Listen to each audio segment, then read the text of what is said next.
Oliy sudda Taraqqiyot strategiyasi markazi bilan hamkorlikda O'zbekiston 2030 strategiyasini atrof muhitni asrash va yashil iqtisodiyot yilida amalga oshirishga oid davlat dasturi loyihasining jamoatchilik muhokamasi bo'lib o'tdi.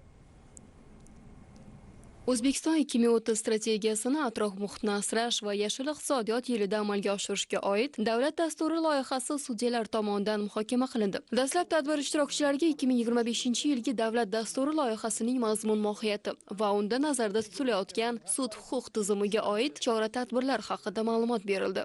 Bu davlat dasturi barcha jabhalardagi iqtisodiy bo'ladimi, ijtimoiy bo'ladimi, sud-huquq masalasi bo'ladimi, jami hammasini o'z ichiga qamrab olgan. Oliy sud tomonidan ham bir qator takliflar berilgan. Bu takliflar agar ertaga davlat dasturiga kiradigan bo'lsa va bu bizni ko'tarayotgan masalalarimiz kelajakda amaliyotga tatbiq qilinadigan bo'lsa, ertaga sudlarimizni ochiqligi, faoliyatimizni shaffofligi va sudyalarimizni mustaqilligiga qolaversa, fuqarolarni buzilgan haq-huquqlarini qisqa muddatlarda ishonchli himoya qilishiga erishamiz degan fikrdamiz. Nafaqat oilalar, fuqarolarimiz kesimida, balki tadbirkorlar kesimida yashil tadbirkor degandek boshqa turli o'sha maqomlar berilishi va bu maqomlarni olgan tadbirkorlarga davlat tomonidan imtiyozlar berilishi ham bu bejizga emas. Aynan davlat mana shu maqsadlarga faqat qog'ozdagi gaplar bilan emas, amaliy harakatlar bilan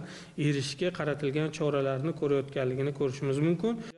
Hujjat loyihasining aynan 4-yo'nalishida sud tizimiga oid maqsad va vazifalar belgilab qo'yilgan. Masalan, konstitutsiya va qonunlarning ustuvorligini ta'minlash, inson huquq va erkinliklarining ishonchli himoya qilinishini ta'minlashni sud-huquq islohotlarining bosh mezoniga aylantirish masalasi asosiy maqsadlardan biridir.